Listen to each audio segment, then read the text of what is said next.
Quelque chose à dire. Moi, je veux relayer la pensée forte de mes amis israéliens Mikado, Michel Warshawski, Amira Haas, Gideon Lévy, qui disent le gouvernement intérimaire israélien actuel ne veut pas la paix. Et c'est ça qui est grave. Car s'il voulait la paix, il négocierait avec le Hamas facilement. Le Hamas serait tout disposé à revenir simplement aux frontières de 1967. Il l'a dit à des interlocuteurs nombreux. Mais les Israéliens n'ont pas d'intérêt réel pour la paix. Ils veulent garder les colonies, ils veulent garder l'occupation. C'est ça qui est contraire au droit international, aux conventions de Genève. Moi, je suis un défenseur acharné du droit international qui est bafoué par Israël au point maintenant, après ce qui se passe à Gaza, de pouvoir être traité par des hauts fonctionnaires internationaux comme criminels de guerre. Cher Elias, laissez-moi rendre compte d'une chose simplement qui peut vous intéresser tous. À 3h30 de l'après-midi, j'avais au bout du fil Nasser, qui travaille dans le camp de Jalabia, et qui était entouré d'enfants, beaucoup d'entre eux morts, qui me disait, je suis dans ma maison, j'ai 35 personnes dans ma cave, je suis allé, pendant la trêve, je suis allé chercher des tomates, j'en ai trouvé 5 à un prix exorbitant, je suis dans une situation épouvantable, faites tout pour qu'on arrête ce massacre. Rien d'autre ne compte actuellement. Il faut arrêter ce massacre. Et ce massacre ne fait que du mal à l'image d'Israël. Israël ne peut pas continuer à vivre avec cette image. Israël doit se rendre compte que son image est détériorée par ce type de situation. Quelles options ils avaient? Quelles options avait Israël? L'option est facile. L'option a été déclarée par Ehud Olmert lui-même. Écoutez-moi, je vous en prie. Ehud Olmert a expliqué que ce qu'il fallait, c'est 2 États. Il l'a dit au moment où il quittait le pouvoir et au moment où il était remplacé par Tzipi Livni. Il y a une solution. Elle est simple. Elle consiste à retirer l'armée d'occupation de la Cisjordanie et à revenir à ce que demande le Conseil de sécurité, les résolutions 242 et 338, 2 États vivant en partenariat. Il n'y a pas d'autre solution. Il n'y avait pas d'armée avant 67 et il n'y avait pas un État palestinien non plus avant 67. Il y avait un État arabe dans la région qui est aujourd'hui occupé militairement et colonisé par Israël. Parce que les buts de guerre d'Israël sont clairs en réalité. Les buts de guerre, c'est de conserver et le statu quo, et les colonies, et l'occupation. Et pour eux, ce qu'ils sont en train de faire, c'est de se donner l'image de gens qui défendent vraiment à fond la sécurité d'Israël, et ça leur permet de se faire élire en février. Mais ils ne veulent pas la paix. Il faut se le dire. Et les Israéliens qui la veulent, que nous connaissons, que nous aimons, vous et moi, et qui sont des gens merveilleux qui continuent, Jeff Alper et les autres, à se battre pour aider à une rencontre. Mais ils sont minoritaires. Et ce que disait tout à l'heure, permettez-moi de terminer. Permettez-moi de terminer. Ce que disait notre ami l'Israélien Michaeli, et c'est malheureusement aussi vrai pour Israël. Il disait, chez les Palestiniens, c'est les plus durs qui l'emportent. Bien sûr, dans une situation où on est l'occupé, où on est le colonisé, bien sûr c'est les plus durs qui l'emportent. Mais ce qui est bien plus grave, c'est qu'en Israël, ce sont chaque fois les plus durs qui l'emportent. Et quand il y a enfin un rabbin qui voudrait aller un peu plus loin, on l'assassine. Les Israéliens ne veulent pas d'un partenaire avec lequel ils pourraient négocier. Ils veulent d'un partenaire qui n'a aucune force. C'est malheureusement le cas de là-bas. Un mot d'optimisme. Attention. Ce qui vient de se passer est de nature à rendre des pays comme le nouveau président américain, comme les Européens qui sont en train d'essayer de faire leur force, sensibles au fait qu'on ne peut pas laisser la situation se poursuivre comme elle est.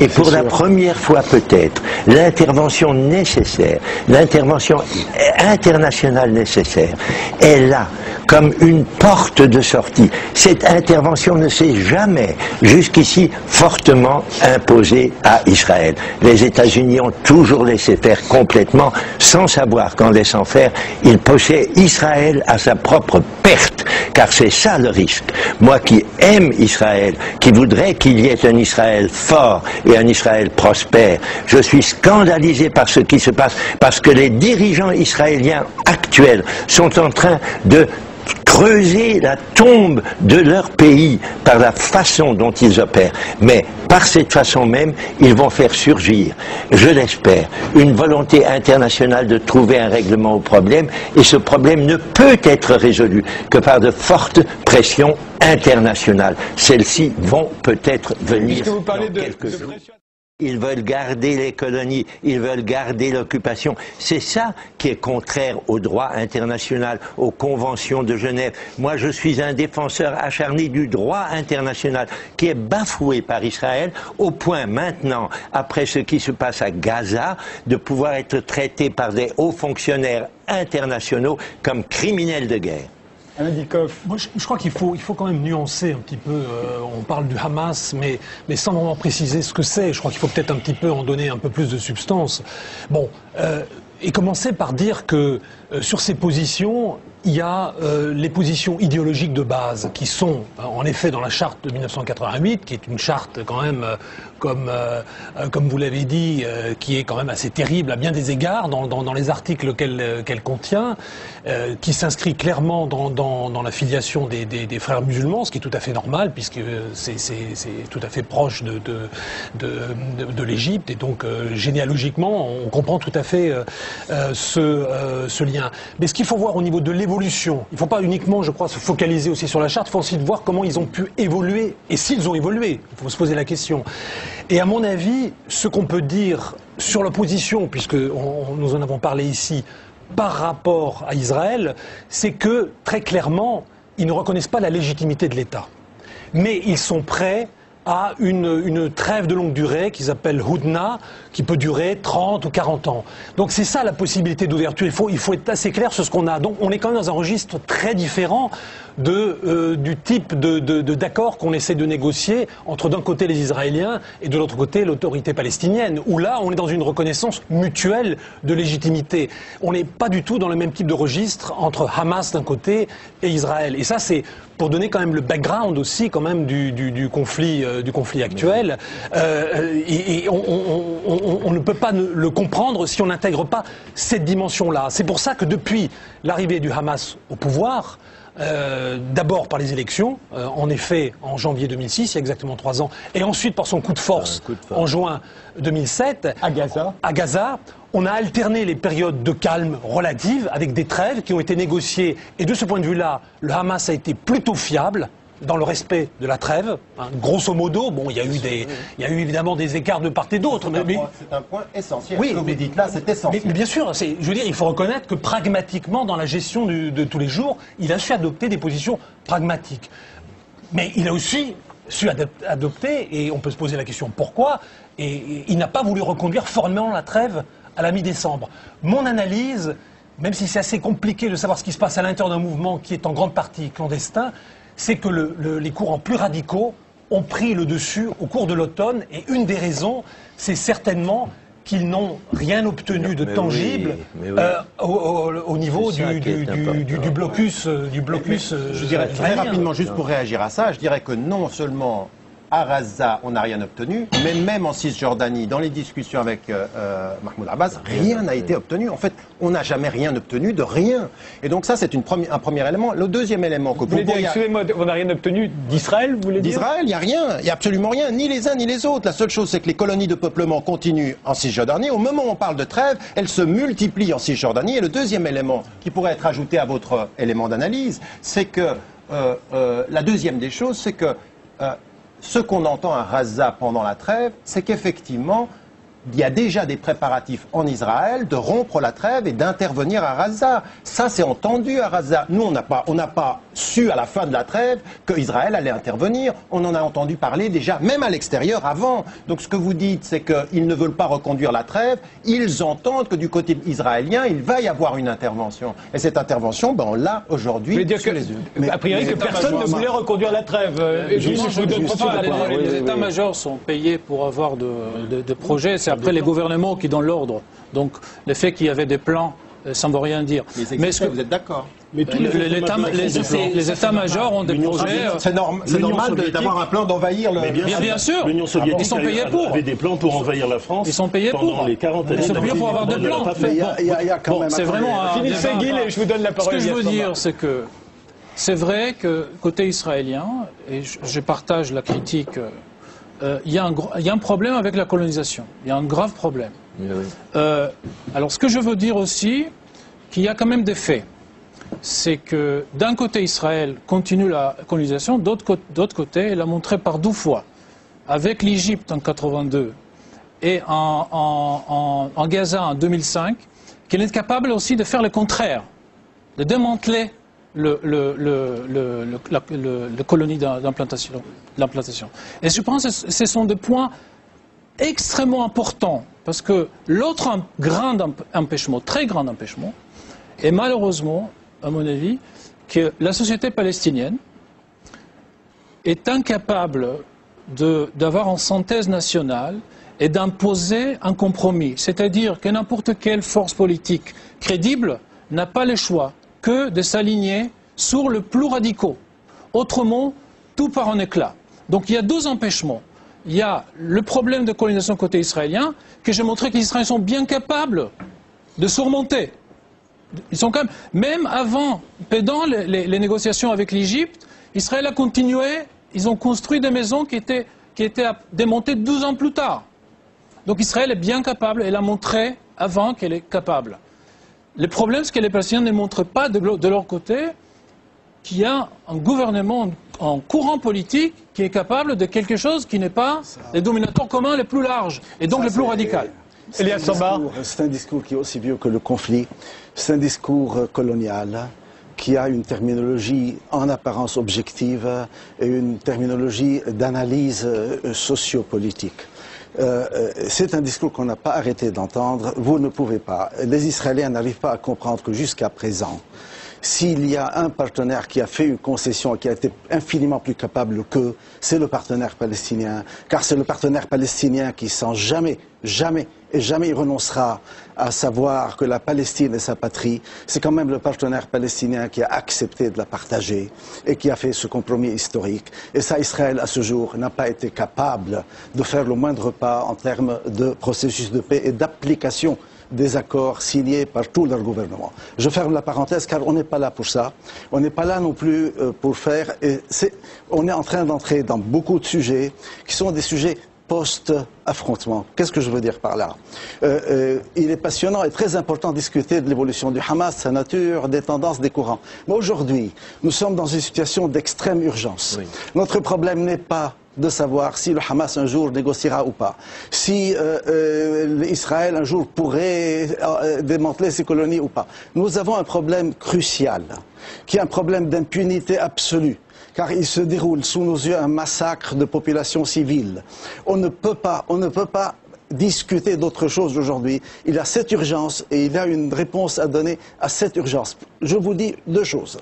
Dans la nuit du 4 au 5 janvier, l'armée israélienne avait dans la journée opéré une percée qui avait un peu coupé une partie de la ville de Gaza, pas de la bande. Donc dans les 360 km, il y a une ville, la ville a été coupée. Bon, avec la densité que je vous dis, et cette ville, cette portion de la ville, s'est retrouvée totalement encerclée, puisque les Israéliens sont dans la mer, au nord, du côté d'Erez, à l'est, et il y avait donc un couloir qui a été ouvert par des unités spéciales de l'est vers l'ouest, vers la mer.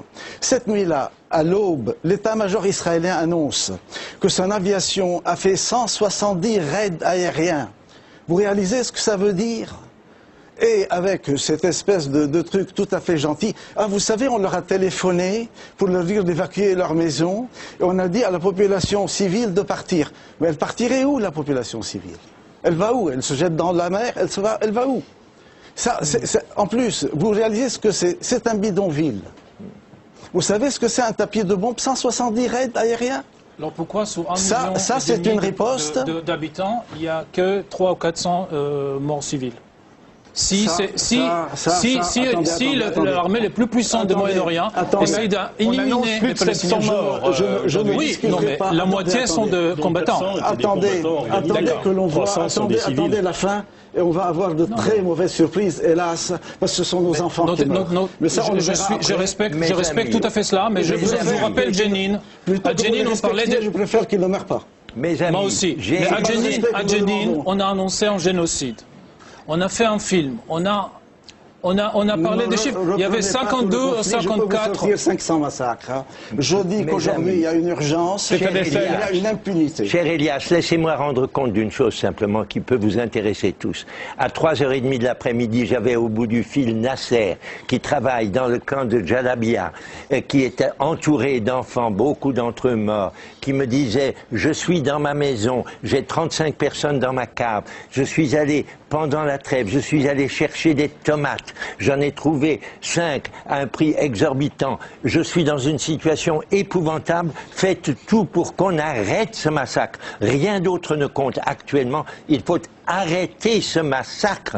Et ce massacre ne fait que du mal à l'image d'Israël. Israël ne peut pas continuer à vivre avec cette image. Israël doit se rendre compte que son image est détériorée par ce type de situation. Quelles options ils avaient? Quelles options avait Israël?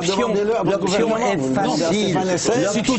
facile. L'option a été déclarée par Ehud Olmert lui-même. Écoutez-moi, je vous en prie. Ehud Olmert a expliqué que ce qu'il fallait, c'est 2 États. Il l'a dit au moment où il quittait le pouvoir et au moment où il était remplacé par Tzipi Livni. Il y a une solution.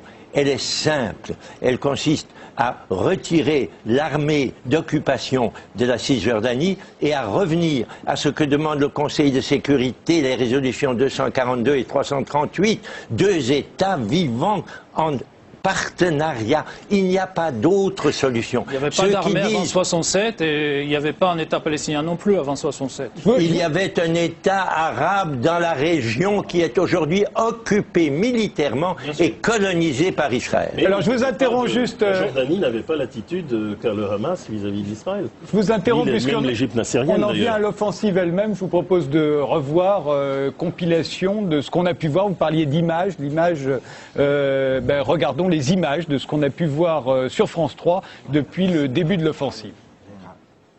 Des obus de mortier en territoire israélien. Pas de victimes, mais de sérieux dégâts. Après 6 mois de trêve, les habitants de ce village proche de Gaza revivent dans l'angoisse.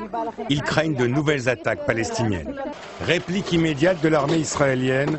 3 activistes frappés par des tirs de missiles, 1 mort et 3 blessés. Les islamistes du Hamas, qui contrôlent la bande de Gaza, appellent à la vengeance. C'est eux qui auront pu le cessez-le-feu avec le soutien d'une population écrasée par 6 mois de blocus économique. Avions de combat et hélicoptères d'assaut, la riposte israélienne fut dévastatrice. Une trentaine de missiles largués sur plusieurs cibles. Le quartier général de la police n'a pas résisté. Bilan provisoire, au moins 205 morts et plus de 700 blessés. L'aviation israélienne a pris pour cible les bureaux du Premier ministre du Hamas, Ismaël Haniyeh, ainsi que les tunnels reliant Gaza à l'Égypte au sud du territoire palestinien. De son côté, le Hamas a tiré une vingtaine de roquettes, dont plusieurs ont touché pour la première fois la ville de Beersheva, située à 40 km de Gaza. Au 6e jour de son offensive sur Gaza, Israël a de nouveau frappé très fort.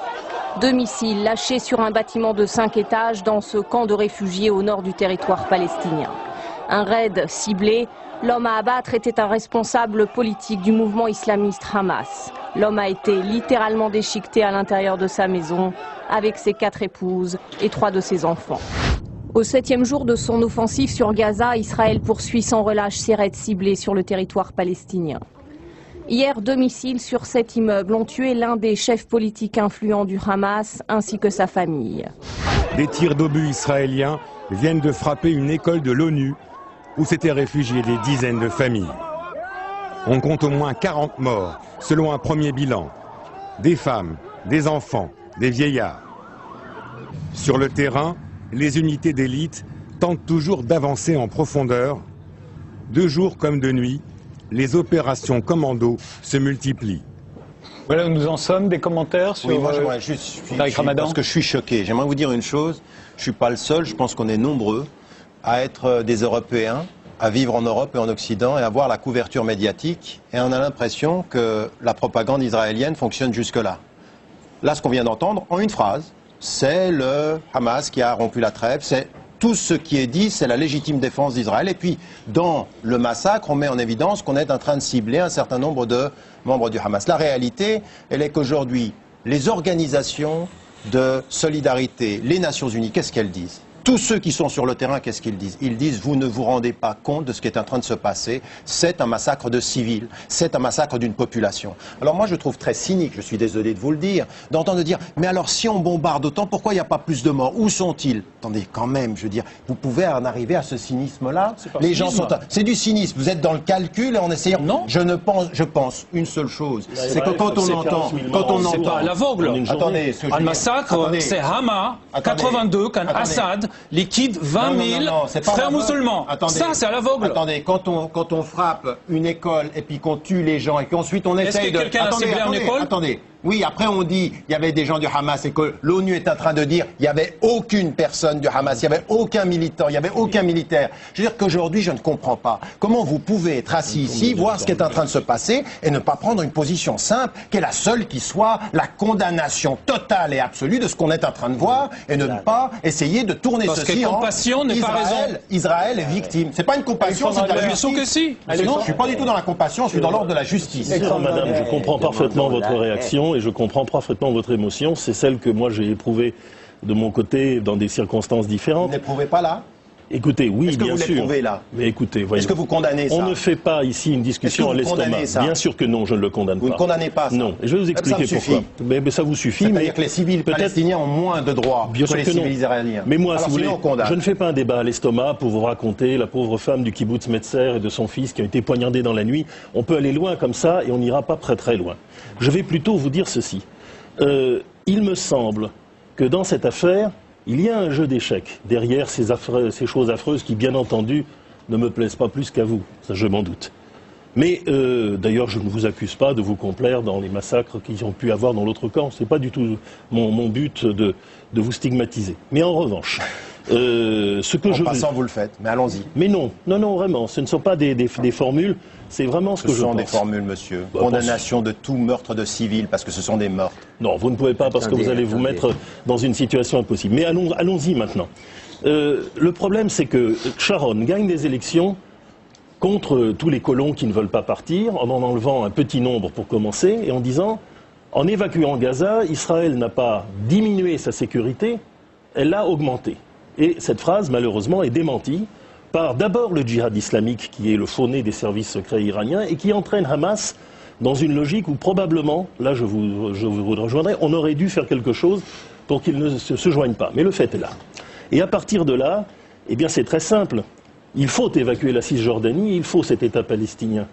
Mais vous savez que l'aéroport de Lod, qui a d'ailleurs été utilisé partiellement par l'autorité palestinienne avant la construction de l'aéroport de Gaza, est à 12 km de cette frontière. Imaginez une roquette, comme je dois dire en bon français, qui tombe sur un avion. C'est-à-dire que le seul aéroport d'Israël est inexistant. Autrement dit, la stratégie de la tension consistant à rendre, non pas gravissime, mais inopérante la vie dans une trentaine de communes israéliennes autour de la bande de Gaza, est une stratégie qui a été faite délibérément, parce que depuis très longtemps, vous votez pour le Likoud. Et vous souhaitez que la droite la plus dure en Israël perdure, parce que vous ne voulez pas de ce règlement.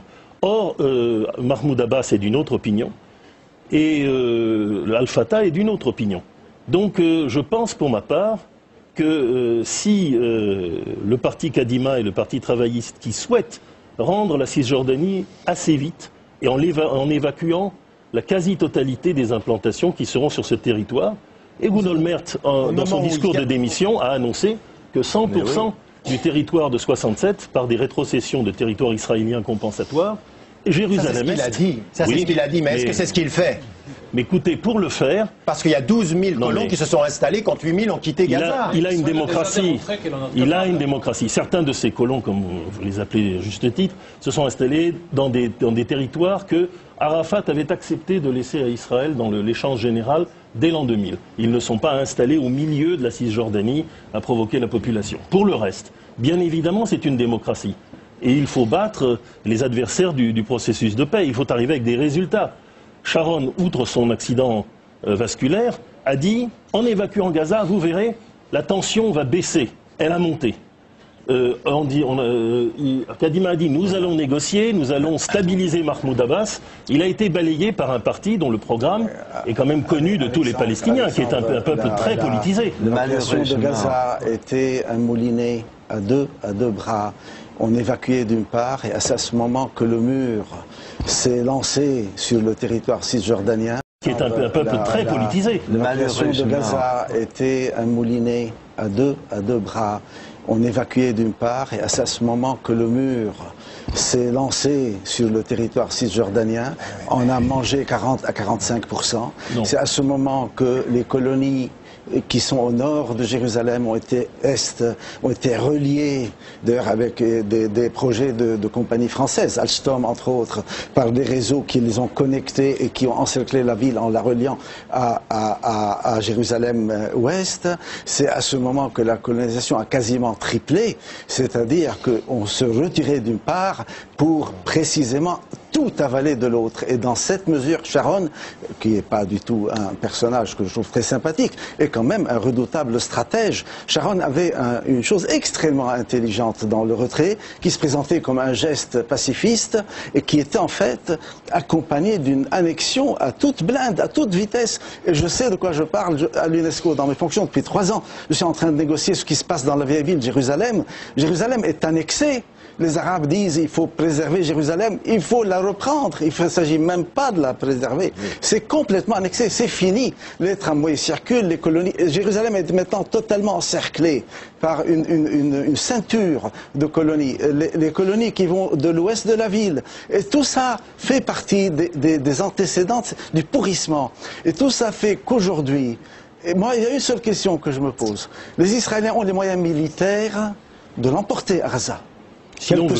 Oui. Si l'on veut, parce qu'il n'y aura pas d'occupation de Gaza, et le gouvernement du Hamas restera. Et là va venir la grande question. Qu'est-ce qu'ils vont en faire ? C'était la question que j'allais vous poser. C'est quels sont les buts de guerre aujourd'hui ? Le gouvernement israélien l'a dit sans réoccuper Gaza. Je ne parle pas d'occupation. Non, j'ai dit ils peuvent l'emporter. C'est-à-dire ils peuvent briser le Hamas. Vous savez ce qu'ils vont faire à ce moment ? Mais le Hamas n'est pas brisé. Non seulement il n'est pas brisé, mais il est renforcé. Vous allez négocier avec le partenaire que vous vouliez sortir de la scène. C'est-à-dire le Hamas. Oui. Parce que personne ne pourra faire de cessez-le-feu. À un moment, il va y avoir un cessez-le-feu, forcément. Ça se termine toujours par un cessez-le-feu. Mahmoud Abbas ne peut pas le signer, il ne peut pas l'appliquer. Il va être fait, même s'il y a des intermédiaires égyptiens, tout ce que vous voulez, le Hamas, qui devait être sorti de scène, politiquement, va se retrouver comme un interlocuteur obligé. Israël aura, comme à chacune de ces guerres, gagné sur le plan militaire et produit l'exact opposé de ses cibles.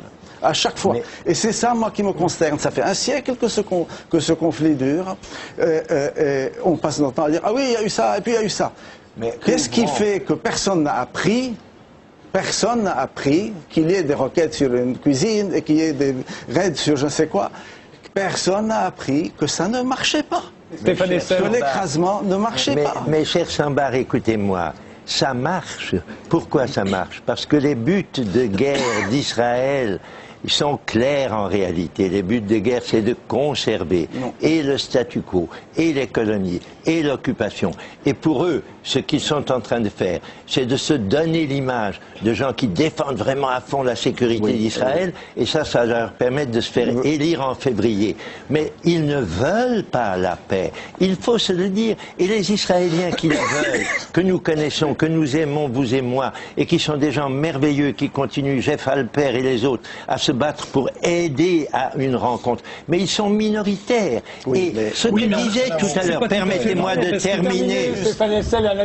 Permettez-moi de terminer. Ce que disait notre ami l'Israélien Michaeli.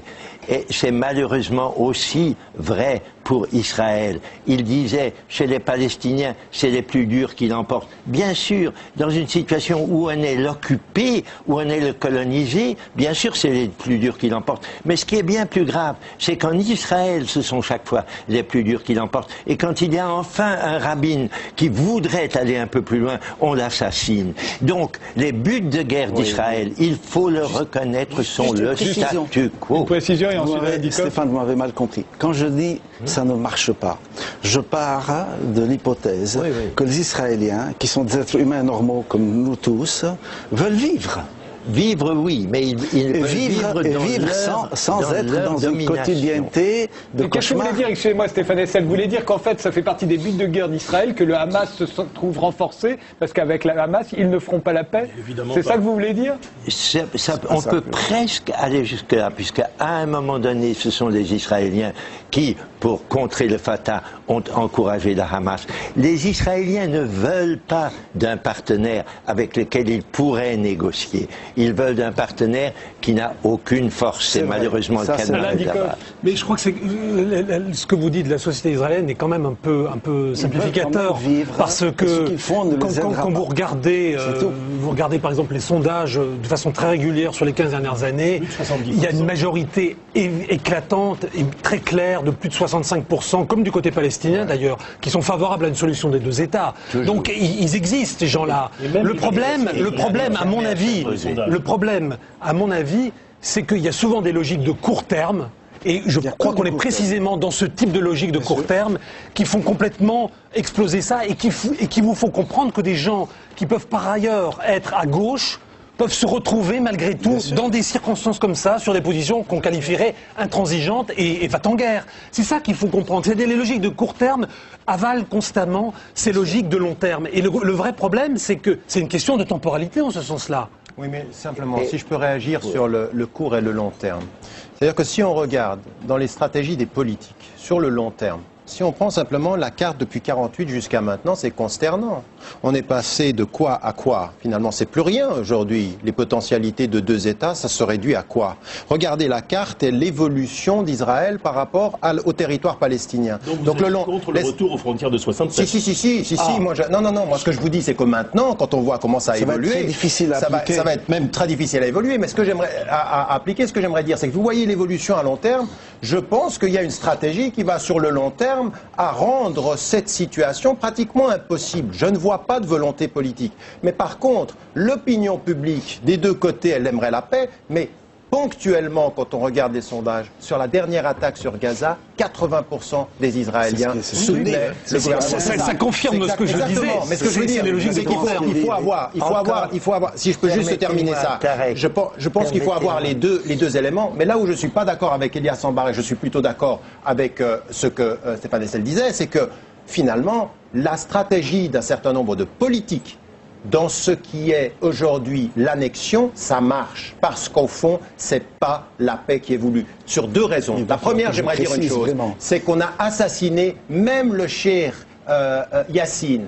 Au moment où il dit quoi? Il dit retour à 67 et trêve. Il est assassiné à ce moment-là. On ne voulait pas la paix. Quand ils sont prêts, pragmatiquement, comme vous l'avez dit, à ouvrir le champ du débat, on les met dans une situation où c'est pas possible. Le cheikh Yassine, juste, c'est le guide spirituel du Hamas, c'est ça. C'était assassiné. Il faut que je précise. Un mot d'optimisme. Attention. Ce qui vient de se passer est de nature à rendre des pays comme le nouveau président américain, comme les Européens qui sont en train d'essayer de faire leur force, sensibles au fait qu'on ne peut pas laisser la situation se poursuivre comme elle est. Et pour la première fois peut-être, l'intervention nécessaire, l'intervention internationale nécessaire est là, comme une porte de sortie. Cette intervention ne s'est jamais, jusqu'ici, fortement imposée à Israël. Les États-Unis ont toujours laissé faire complètement, sans savoir qu'en laissant faire, ils poussaient Israël à sa propre perte, car c'est ça le risque.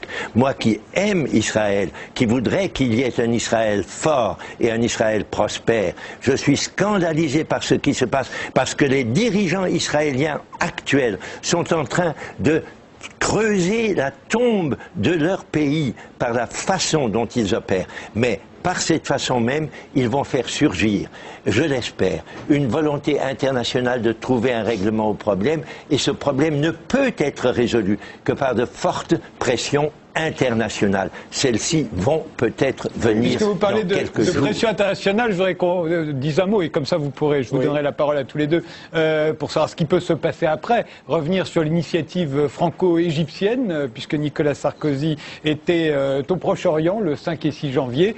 Voilà ce qu'on a pu voir sur France 3. L'Égypte invite Israël et toutes les factions palestiniennes à une rencontre urgente pour être sûr qu'une nouvelle escalade de violence n'ait pas lieu, pour discuter de la sécurité des frontières et de l'ouverture des points de passage et mettre fin au siège de Gaza. La proposition égyptienne a ceci d'important, c'est que personne n'est humilié, personne ne perd la face, que ce n'est pas un retour au statu quo hanté, puisque les Égyptiens sont prêts à travailler sur la sécurité aux frontières, et que chacun comprenne que l'intervention de l'armée israélienne à Gaza ne peut contenter personne. Israël ne dit pas oui, mais déjà négocie avec l'Égypte les modalités de la proposition. Premier acte concret, les canons israéliens se taisent depuis midi jusqu'à 15h, heure française. 3 heures par jour pour l'ouverture de couloirs humanitaires. Car dans Gaza-Ville, les files s'allongent devant les rares magasins encore ouverts. Le secrétaire général de l'ONU annonce qu'il se rendra lui aussi en Israël et dans plusieurs capitales arabes. Le balai diplomatique se poursuit avec l'espoir minime d'un cessez-le-feu durable.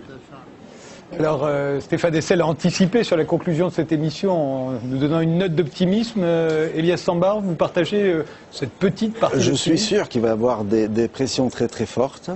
D'ailleurs, elles ont commencé. Elles ont commencé également par une sorte de réprobation morale, puisque vous savez que depuis cet après-midi, l'ONU a annoncé qu'elle interrompait tous ses services, que l'agence onusienne en charge des réfugiés palestiniens a annoncé qu'elle interrompt, parce qu'un de ses chauffeurs qui précisément acheminé la farine a été abattu par un soldat israélien. Ils arrêtent. La Croix-Rouge vient de faire une déclaration très très dure et l'envoyé spécial pour les droits de l'homme de l'ONU est dans la même. Donc il y a vraiment une réprobation très très forte et ça crève les yeux qu'il y a quelque chose de très très condamnable, encore c'est un euphémisme, qui est en cours. Il y a une urgence, je l'ai encore dit, moi ça me tue littéralement depuis quelques jours, c'est cette histoire des pertes humaines et de ces tueries aveugle. Il y a également encore une question politique. Stéphane est en train en fait de le dire ce que j'ai dit. Quand j'ai dit ça ne marche pas, je voulais dire ils sont en train de l'expression que Stéphane a employée, ils sont en train de creuser leur tombe. C'est ça que je veux dire parce que ça ne marche pas. Ça ne sert à rien de pavoiser, ça ne sert à rien d'avoir l'ivresse de la force et ça fait un siècle que ça ne sert à rien. C'est ça moi parce que quand même c'est ma vie. J'ai vécu, je suis né dans ce conflit, mon père y est né, mon grand-père y est né. Et mes filles y sont maintenant. Donc vous voyez un peu, c'est interminable. Je sais ce que c'est, ce n'est pas simplement un sujet d'étude, hein, c'est du vécu. Je n'arrive pas à comprendre comment des gens qui sont quand même des êtres comme nous, qui veulent, qui aspirent, qui soient dominateurs, qui ne soient pas dominateurs, qui veuillent annexer, mais qui aspirent quand même à ce qu'on pourrait appeler très banalement la normalité quotidienne, font systématiquement dans le court terme ces poussées qu'Alain a très bien décrites. Ça ne marche pas puisqu'ils rempilent à chaque fois et ils remettent ça. Et continuent à remettre ça. C'est ça que je veux dire, parce que ça ne marche pas. C'est pas qu'ils ne marquent pas des points. C'est que à quoi ça leur sert au bout du compte? Et encore une fois, que vont-ils faire de leur victoire? Parce que chacun va crier victoire, hein, dans une semaine, ça je peux vous l'assurer déjà. Tous les bords vont crier qu'ils ont gagné, et on va se retrouver avec un partenaire qui, soi-disant, devait sortir de scène, qui sera l'interlocuteur de la négociation. Alexandre, vous, votre optimisme, alors, irait dans quelle direction? Écoutez, il y a eu un lâcher de roquettes, de toute façon je tiens beaucoup à l'expression, depuis le territoire libanais. Les gens comprennent pourquoi, c'est que les roquettes c'est quand même beaucoup moins puissant que les missiles. C'est pour ça qu'il y a une puissance, une question de précision. Les roquettes sont moins précises. C'est artisanal quand même. Pour l'instant c'est tout à fait artisanal, mais on peut changer. Alors en un mot, le Hezbollah a tout de suite fait un communiqué pour dire qu'il n'y était pour rien. Et pour dénoncer un groupe sunnite minoritaire. Vous parlez d'aujourd'hui des roquettes qui ont été tirées ce qui veut dire sur Israël depuis le Liban. Contrairement à ce que la direction, à ce qu'on a laissé espérer à la direction du Hamas, ni le Hezbollah, qui est le bras armé de l'Iran dans la région, ni l'Iran lui-même, malgré les quelques manifestations qu'il fait, ni bien sûr la Syrie, qui espère toujours et qui aura, je l'espère aussi, le Golan bientôt à sa disposition, ne se sont mus en direction d'une crise internationale de longue durée. Et cela, c'est mon optimisme. Pour le reste, je ne veux pas, à la différence d'Elias Sambar, je veux faire de la démagogie, mais pas vraiment, parce que je ne veux pas sortir le Hamas qui représente 50% de la population palestinienne. Je voudrais simplement que, comme Ben Gurion a laissé Begin au réfrigérateur pendant 20 ans pour réfléchir, Al-Fatah et même le FPLP soient capables de bâtir un gouvernement dans lequel Hamas sera une opposition loyale. Ce serait mieux. Mais si les Palestiniens n'en veulent pas, mais oui, je suis pour discuter avec le Hamas. Tout dépend. De toute façon, vous n'avez pas le choix. De toute façon, il faudra parler avec tous ceux qui représentent quelque chose en Palestine. Moi, mon optimisme, il est ailleurs. Vous savez, vous parlez beaucoup du Moyen-Orient, il faut en parler, et vous avez beaucoup parlé de l'Iran. Je pense qu'aujourd'hui, vous avez parlé dans le reportage de Sarkozy et de Moubarak. Il faut quand même mettre en évidence une chose. Il faut que nous, des citoyens européens, par rapport à cela, on sente que ce conflit local est global. Et qu'il faut qu'on demande des comptes à l'Égypte, qui ferme ses frontières et qui est une honte dans ceci. Sarkozy qui a demandé le rehaussement de la relation avec Israël en Europe, c'est une honte de le demander alors qu'on sait qu'est-ce qui est en train de se passer. Tout parti confondu aujourd'hui en Israël. Et mon optimisme, il est dans la conscience internationale. Il y a quelque chose qui est en train de se passer. Nous, on a lancé un mouvement de résistance non violent, global, contre la politique violente et extrémiste de l'État d'Israël aujourd'hui. Et c'est une conscience. Il faut que les citoyens qui nous écoutent aujourd'hui, ils demandent des comptes à leurs États de ces relations comme citoyens européens par rapport aux relations avec Israël aujourd'hui, et c'est en train de se passer. Je pense qu'il y a un mouvement international qui sera et qui doit faire pression aujourd'hui pour qu'on cesse aujourd'hui de présenter Israël comme la victime et les Palestiniens comme les agresseurs. Et dernier élément, également, parce que ça me paraît aujourd'hui déterminant dans notre engagement en tant que citoyens, il faut qu'on demande. Parce que vous savez, vous nous donnez la possibilité de nous exprimer, on a quand même aussi envie de dire, il faut que les journalistes et les médias occidentaux, si on n'a pas envie d'importer le problème dans nos pays, il faut aujourd'hui un tout petit peu de représentation plus objective de ce conflit. On ne peut pas continuer à répandre les thèses israéliennes avec autant de facilité. Gil Milei, je voudrais juste dire une chose.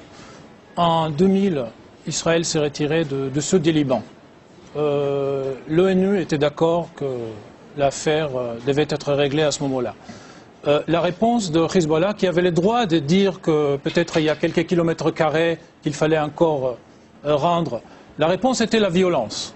Et ça, personne n'a pas dit que c'est disproportionné. En 2005, Israël, dans une manière unilatérale, partielle, s'est retiré de Gaza. Ce n'est pas un acte de violence, c'est peut-être un acte politique qui ne va pas suffisamment loin. Quelle était la réponse? La réponse était la violence. En 2000, Barak et Arafat se séparent à Camp David avec un désaccord qui n'était pas très très important. 6 mois plus tard, à Taba, ils sont... les thèses israéliennes. Oui, il y avait... Bon, peut-être il a donné 90%, c'est pas important. Il y avait une différence dans une négociation qui n'a pas été énorme, et la preuve, c'est que quelques mois plus tard, à Taba, il est devenu presque insignifiant. Quelle était la réponse des Palestiniens à un échec politique? Ce n'était pas la violence, hein?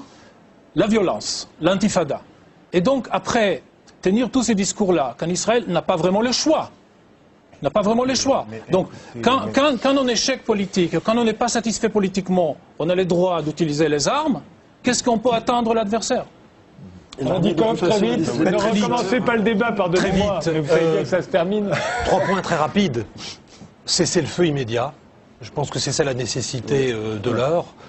Ensuite, finalement, un accord qui sera une trêve consolidée, dans laquelle il faudra prévoir à la fois la fin des tirs de roquettes du côté du Hamas et une solution pour les points de passage pour que le blocus cesse. Et troisièmement, reprise urgente après les élections israéliennes, si ces élections vont plutôt dans ce sens-là, des négociations avec l'autorité palestinienne avec de la substance parce que les contours de l'accord, on les a depuis maintenant 8 ans. C'est ça le drame. Les contours d'un accord, d'une solution de 2 États, nous les connaissons. Il faut les mettre en œuvre maintenant. Et il est tout à fait évident que dans cette mise en œuvre, je laisse de ce point de vue-là la question du Hamas de côté, je parle de ceux qui ont négocié jusqu'à présent, c'est-à-dire l'autorité palestinienne d'un côté et l'État d'Israël de l'autre. Eh bien, l'autorité palestinienne a fait une bonne partie du chemin. Je crois que maintenant, c'est aux Israéliens de faire un chemin très important et surtout, sur la question, à l'évidence, des colonies. Il faut prendre des décisions. Voilà.